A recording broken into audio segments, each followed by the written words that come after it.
The yard sail is a fly for anything that eats another fish.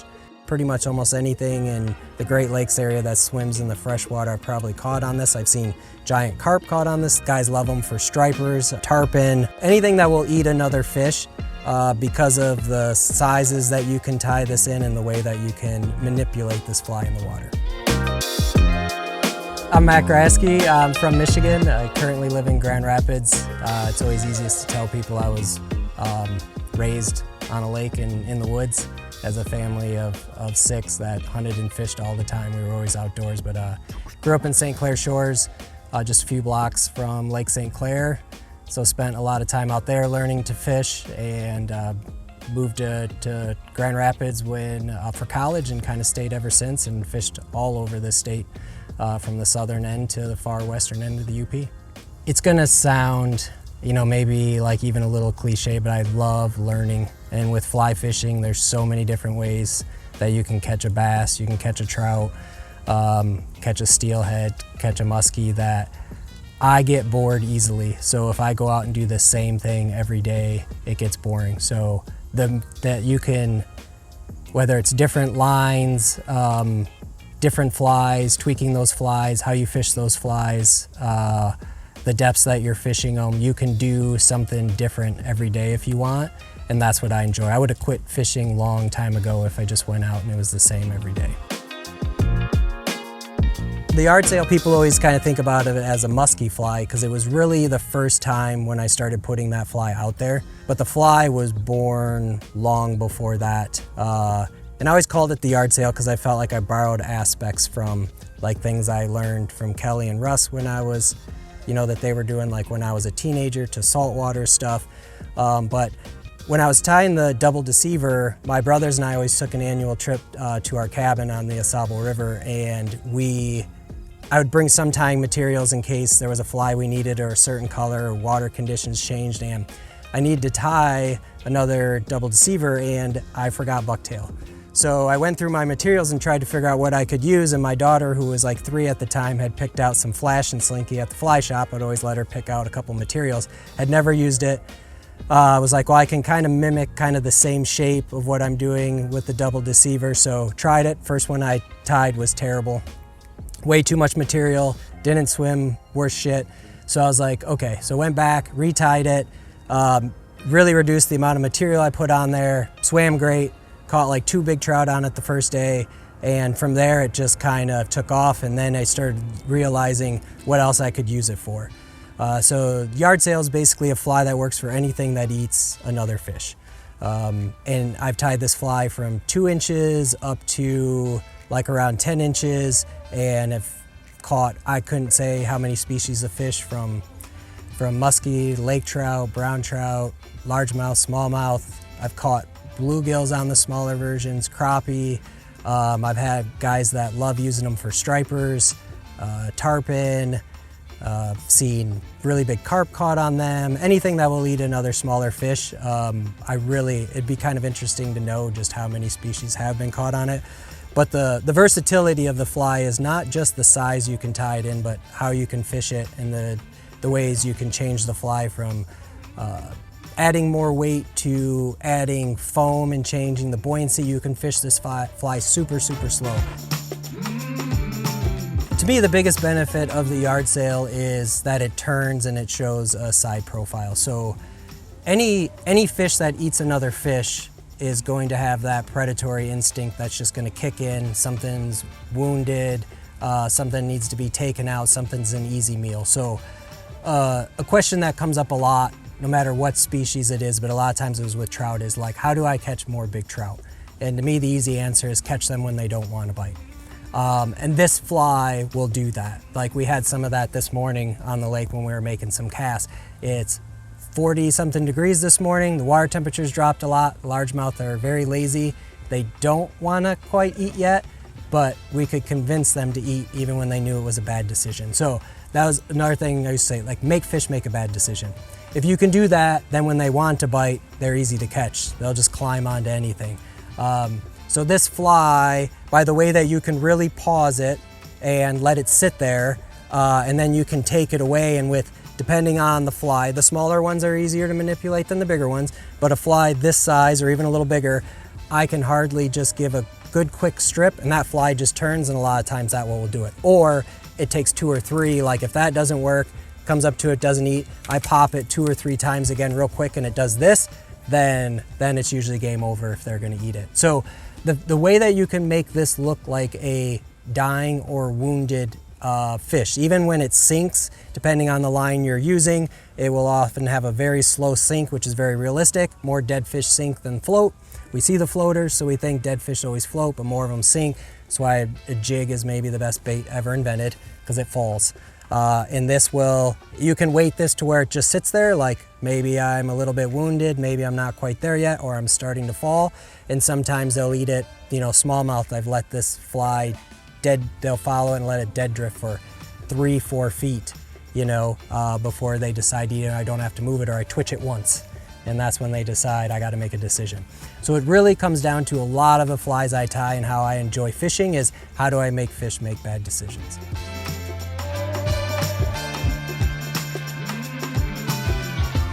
Ready? All right. One of the most important parts of the yard sale, and really a lot of my flies, is weight. Almost every single fly I tie has weight somewhere. Obviously weight up at the front, like lead eyes, for more jig style flies. But a lot of my other flies, or what is people typically call swim flies nowadays, is I like to incorporate weight in the back. And on this size fly, like the ones through MFC, like I use lead wire.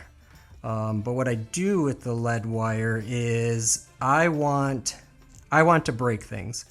So I like to tie the wire right over kind of the bend of the hook and hang a little bit off the back. I could wrap it around here and it does okay, but it is also a little bit bulkier, and then it has something I have to kind of fight as I'm tying it. But the weight over the bend of the hook is I want the hook and the weight to fight each other. Like this isn't enough weight to turn the hook over, but I want it to kind of try. That's what a lot of my fly tying is trying to break stuff so that a fly doesn't swim straight. If a fly swims straight, I don't want to use it. Because I'm trying to get a reaction out of a fish that doesn't look like a fish that's just happily swimming around. I want the fish that I am fishing for to have to make a decision on what is this injured or scared or fleeing bait fish. So when tying in the feathers for the tail, I don't like to strip the stem because I feel like it gives a little bit more for the fly to hang on to. I'll sometimes just tear off these under feathers to get those out of the way, but I want to be able to lash down to something else to grab more than the stem, as I feel like they're less likely to roll. So tying these in straight is always can be a tricky thing. Loose wraps towards the back, and if you feel like you have it where you want, tighter wraps as you go forward, trying not to spin it around, and you can get them on nice and straight. I always do 2 on both sides, and I like to do them 1 at a time. The reason why I do 2 on each side is so that if you lose a feather, if you're fishing anything with teeth or you're expecting to catch a lot of fish on that fly, and sometimes using pliers or anything, you can accidentally grab onto a feather and tear that feather off. If you just have 1 feather left, this fly isn't going to swim as well. So I like to do 4.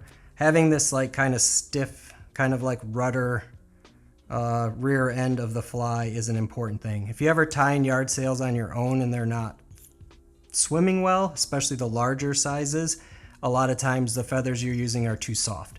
So I love the whiting American rooster, or the freshwater streamer's good stuff too. Like it's just like a ton of the perfect schlappen feathers in one place, because I like a stiff, like webby feather. Because if I were to use more of like hackle like feathers back here, the fly's not going to swim as well.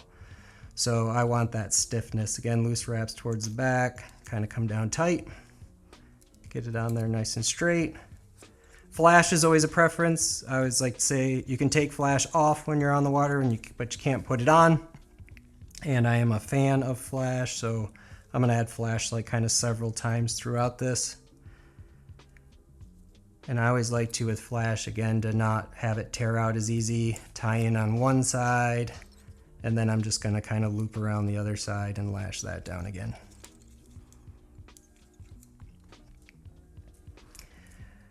Flash and Slinky to me is the best for this. There are some other good options as well. The Scales and Tails from MFC is good stuff. That is what is in the version that they produce. SF blend, Steve Farrar blend is pretty good too. The main thing you want is a synthetic that has a like kind of crinkle, kind of it's not flat, because the point of it is a little is going to go a long way. So Flash and Slinky, you know, when you pull it out of the package, there's way more in there than you think, because it's going to hold a lot of volume, but also like not hold a lot of water. The flat stuff, you have to add so much to it that it reduces what you're trying to accomplish. I'm trying to keep this fly as light as possible, hold the profile I want, so that I can manipulate it in the water how I want and be easy to cast. So with tying this fly, when 20 years ago or so, I was very stingy with material. So I learned, like, when you're tying this, like, you'll notice I tie off kind of the length of the material off. I'm gonna tie this down. I'm gonna come back and cut behind it. Now I have zero waste. At this point, you can add some glue here if you want to really reinforce it, but if all synthetics have like a slickness to them, so you want to make sure you have a thread base and really lash it down. But now just gonna come in, I'm gonna tease this out just a little bit so I have like kind of that taper so I don't have to trim, line it up where I want. Always, again, looser wraps here, wrapping down tighter as you come forward. And now, like, again, like I said, you can add glue, especially if these were for like pike or something where you're gonna catch a lot of fish and they're toothy, but that's not coming out. So on this size fly, I'm gonna do 2 rounds, 1 on top, 1 on bottom. Because what I wanna do is, you can, hold on. If I were to tie in one larger clump here, which like may look okay, I'm trying to keep this fly flat on the sides, kind of your glide bait style where you're flat on both sides, water pushing against it. I don't want this fly like bulky and wide or have like a roundness to it. So I'm gonna add more flash on the side. On this one, I like to add, for sure I like to do flash on the side as more of a, anybody that knows me well knows I'm not huge on realism when it comes to streamer patterns. I'm big on action. But in this case, the flash, if I were to tie this flash over the top or like a wing, most of the time the fish are approaching this from below or from the side. So I put the flash on the side. And I always want it to be not so long, so if I need to trim it, I can, where it's going to get caught up in the hook. But I want that side flash as that fly's turning, and not like kind of wing style. I do like to use craft fur as a wing over the top, and I fished it with and without, and I do think it fishes better with the wing on there. And it's an easy way to add like a darker back if you wanted to, because you have, right, like most fish, dark on top, light on bottom. So I do like to kind of trim this a little bit to the shape I want, just kind of come in at an angle so that it is, I don't have to trim it at the end. It doesn't have like a blunt edge. I don't pull out all of the under fur because I like to have, I'm going to reverse tie this, and I like to just have a base for it to press against. So just tie it in there, pull it back over the top. And it's also a really clean way to kind of finish like this hook. I'm using UTC 210, so any flat thread will work fine. But 210 is a little bit bulky. I don't like to do big knots. Little super glue and just a half hitch, and that's never going anywhere. I could whip finish this, but it's going to be a little bit bulkier of a knot and not really necessary. So that's the back hook. This is a fly that I think is simple to tie, little bit tricky to get right, but once you get right, like duplicating it is pretty easy. The biggest thing is don't use too much material. That's the most common mistake. How much weight you add will depend on the size of the fly. Bigger flies are going to need more weight, and the more pike and musky style or size fly, I use a plastic rattle, which is a perfect amount of weight, tied in the same way, like in the back over the hook. I don't think noise ever hurts. Does it help? I don't know. I always say with flies, if you like it and it doesn't hinder the production of the fly or what you want the fly to do, then do it, like adding eyes. I don't know if it helps, but I don't think it hurts, and I like it, so I add them. But I wouldn't add, like, say, rubber legs to this fly, because that'll hinder what I want it to do. So it's kind of at a detriment of what I'm trying to accomplish. I prefer heavy mono for a connection on anything a size without, where I'm fishing for fish without teeth. Mono is stiffer, it lasts longer, it doesn't, rust over time like wire does. So I really prefer to use, like, this is 35-pound Maxima, which you could pull a tree up off the bottom with it if you wanted to. But the stiffness is important.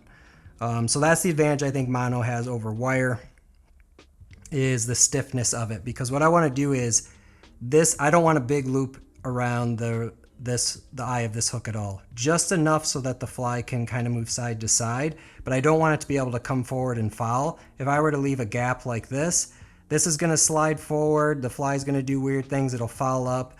Even not just casting, I've seen it happen with trout, where, sometimes trout will kind of swirl or boil on a fly with the intention of wheeling right back around and eating it. And when your fly's fouled up, it's just game over. And I have seen that happen from the hydraulics that they will create. I like to run the mono through, or if I'm doing wire on pike or musky, through like the bead you're using first. I'm using one of the teardrop beads, MFC ones here, which works great for flies this size. The taper is really nice to snug it up tight to that hook. Make sure you have a good thread base. I'm going to double the mono over on this one, but honestly, I've done it plenty of times without doing that, and it's totally fine. Good thread base, tight wraps, a little bit of super glue, and it's not going to go anywhere. What I like to do to make sure that this never really slips, because that can happen with a fish on the rear hook, twisting around, getting caught in the net, is I'll go around under the bead, couple wraps, go back around under the bead again, snug that tight, and that's like never going anywhere. So sometimes you may see you've used flies before, and you have fish on the back hook and it's a rainbow and it's twisting around doing all sorts of weird shit, and it creates a weird gap, or it's pulling that loose. So that'll just kind of help prevent that from happening. Front hook is going to be more or less a repeat of the back minus the feathers, and we're going to do the head. I'm going to pull the taper the other way on this first round, so it kind of mimics the shape we have here. I'm always trying to reduce just any amount of trimming I have to do and material waste. Just comes from days of being a poor college student.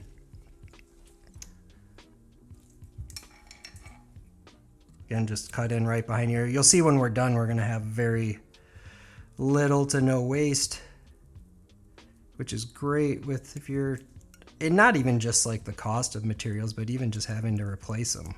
Like, oh great, now I have to go to Drive and buy materials or order and wait for them. So I'm gonna do this hook. I try to do one hook size smaller. So I'm not super particular on hooks. I will say any Aberdeen or Stinger style hook will work just fine. I love the shape of Aberdeen hooks compared to Stinger style like your B10S's, but they're all fine. They all work fine. I'm gonna do, since we're starting the synthetics, the body right at the back of this hook, it gives us room to do 3 rounds of flash and slinky on this hook instead of 2, because of adding the weight and the feathers on the first hook. We didn't start the synthetics until we were part way up the hook shank. but you'll see here now we tied this whole fly, and this will be all of my waste on that color. The brown didn't work out so well, so like that's not enough to do this last round. So what I'm gonna do is I'm gonna take a smaller amount than I would normally use. I'm gonna double it over and then cut it. And then probably look at where my shape is, double it over again. And now I have the amount that I want to use. So I'm gonna end up with very little waste of that next round or color I was using.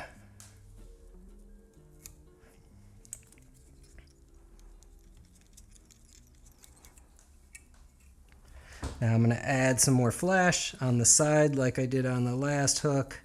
Again with flash, I'm going to cut full length. I'm going to double that over. And now I don't really have to waste anything. I'm going to lash down on one side, fold it around, lash down on the other. And now that shouldn't go anywhere. Going to do another round of craft fur. Again, like I could, if you wanted to, I could do like a dark brown. This is just kind of a brown to match, but you could do like a darker brown or a black or whatever you want to do. It just kind of gives you more options. I did feel like the fish swam well or swam better with kind of this craft fur wing on top. So I've always stuck with it. I've tried it both ways back in the day. But again, this fly, as I said, I think it's going on around 20 years now, and it went through some trials and tribulations, but it's kind of been dialed in now for a little bit and kind of kept it the same. I like to use, so laser dub was a good option. It's not made in the same way it was before. There's a guy, Aaron at American Tide Flies, that makes dubbing to my preference, and the biggest thing is I don't want super long fibers on that dubbing. So even on a fly this size, a lot of times I'll take it and I'll kind of break it a little bit because I don't want all of that dubbing to kind of affect what's trying to happen, make the fly heavier to cast, trickier to manipulate in the water. So I'm gonna do the same thing. I could do one round right up towards the eye of the hook, but it ends up being a little bit bulkier, and I'm trying to keep a kind of flat profile to this fly. So I'm gonna do 2 rounds of this. Just helps me keep the head shape the way I want. Because if you do make the head too big, it'll stop the fly from traveling. So when you strip that fly and it wants to turn, the larger heads, like especially, there's a lot of great things about a fly like a Buford, but those large heads like sometimes want to like stop the fly. Big dubbing head wants to, it's resistance in the water. So if you want that fly to travel, there are some patterns where the larger heads, like ones I tie, like the Slippery Devil, for example, or a slip and slide, need to disperse water. So it's a larger head to get that water out of the way for that fly to move. This one doesn't need that because of its shape. We don't need to disperse water. I mean, pushing water is probably, I think it's safe to say, maybe the most misunderstood thing in streamer fishing. We push water to create action, not to attract fish. So people can disagree with me, that's fine. It doesn't mean I'm right. But biology tells us fish can only feel that fly from a pretty small distance away. So with what we can do with a fly. So we want to get water out of the way to swim flies. So sometimes we can get a little carried away with the size of the head, thinking we're calling a musky from 10 feet away, but we are not. Don't tell anybody. So we make flies easier to cast, easier to manipulate in the water, catch more fish, all good stuff. So once I have those tied in, I'm gonna take my little MFC brush, great tool, to pull out like all those trapped fibers. This thing works great on a lot of different materials, but is awesome on dubbing. Gonna kind of just get all those trapped fibers out, sweep this back, get the shape that I want. And now I am going to add eyes, but you'll see there's little to no trimming. I really don't have to trim this at all. If I want to be picky, I could come in here on the bottom and some of those longer fibers I can trim to shape. It's not going to make a difference. I do it on all the flies I sell just because I think they look nicer. And if you're buying flies from me, I think not only should they fish well, but it matters to me as a former web designer what they look like. So you don't have to add eyes. I'm going to, because I like how it looks. This isn't going to affect how the fly swims. I feel pretty confident in that a fish isn't going to choose not to eat it because it has eyes on it. And especially in musky fishing, you're looking at the fly way more than the fish are. So I always tell people, if you like it and you don't feel like it's at the detriment of the fly working, then by all means add it. And that's what eyes are for me. I don't know if it catches more fish. I like how it looks. So I am going to add them. Eye size, just be careful. If you go too big, you're adding some unnecessary weight. So that's always one thing with eyes too, is you're obviously adding some weight. So don't go too big on the eyes. I like to use any gel type glue is good. This just happens to be like a Gorilla gel glue, because what you don't use your classic like watery super glue. The material absorbs it so fast that the glue doesn't actually like bind to all the materials. So any gel type glue works great. It gives it where it takes it, especially where it takes like at least a few minutes to cure, so you can move it around if you want. Like if I didn't like where this eye was for whatever reason, I literally can still pull it off at this point. It almost helps it cure because it's giving it more oxygen. And then that's it. Pretty simple. Yeah, a lot of this fly was just, as a lot of flies are kind of born out of either necessity or problem solving, and then seeing what it does and then tweaking it, like just until you get it the way that you want it to work. But again, this fly, you can probably, like, it's a pretty flat profile on the sides. It's not going to be wide. It's not going to be bulky. So there are other flies I tie that I need that larger head to get that water out of the way to get it to do what I want it to do. But super easy to cast, super easy to manipulate in the water. You can get any of these materials in so many different colors that it's really pretty endless. Like this is more of a musky pike sized one. Really the only difference in this is I do use a heavy wire just to reduce the chances of it broken from teeth. And I use the plastic rattle back there instead of the lead wire. If rattles are against what's in your comfort zone of what you consider a fly, just add enough lead wire back there. The lead wire is going to push. So what we're trying to do is, when we strip that fly, we're putting momentum, energy into that fly, right?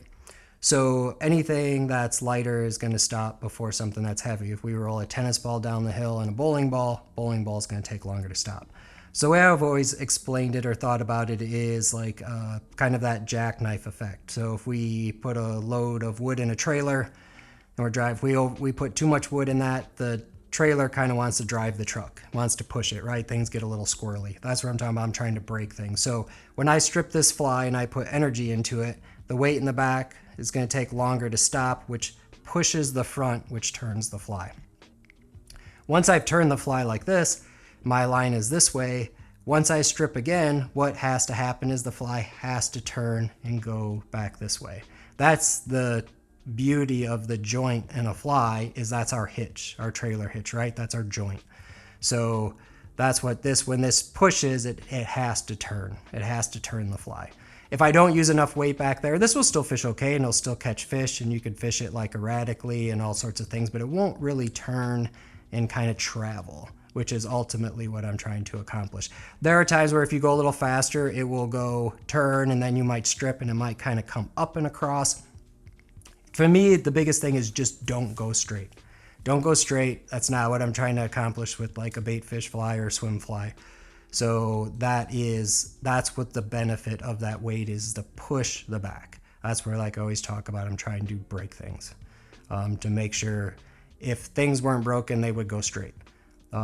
So by breaking it, I'm getting that fly to do something unpredictable to the fish, but it can be predictable to you and how you manipulate it. Anything that eats a bait fish, no matter where it swims, freshwater or saltwater, if it's in the size that of fly that you're looking to fish, this is it. And there is a single hook version of this where it is designed to be a single hook fly with no joint, and that may be available at some point. But if you want, say for stripers, guys that have asked for these for stripers for me, they want that articulation and the action you get from the joint, but they just want one hook, and that's all they need for stripers because of the way they eat the fly. I'll do a shank on the back. Don't do it on the front. Definitely do it on the back, and then still weight the shank. So I would put that lead wire on the shank on the back. So then like kind of this, or you could just cut this rear hook if you wanted. Then the fly will still swim how you want. We're talking about fish like a striper or anything that's going to inhale the whole fly and or just eat it from the front. But if you do a shank in the front and a hook in the back, flies will not swim the same. It doesn't mean you can't accomplish that. So if this were a fly where it was like more of a deer hair head, I don't have any weight in the back, then a shank hook layout would be fine. But if I'm trying to create the action by using like weight in the back, if I do a shank in the front, it won't swim the same, won't work the same. So that's an option too if you want to fish kind of the jointed version, but you only want one hook. And if you were going to buy any of them and cut a hook, please cut the back hook, then it'll still swim and fish properly. I think that covers most of it. I think you nailed it.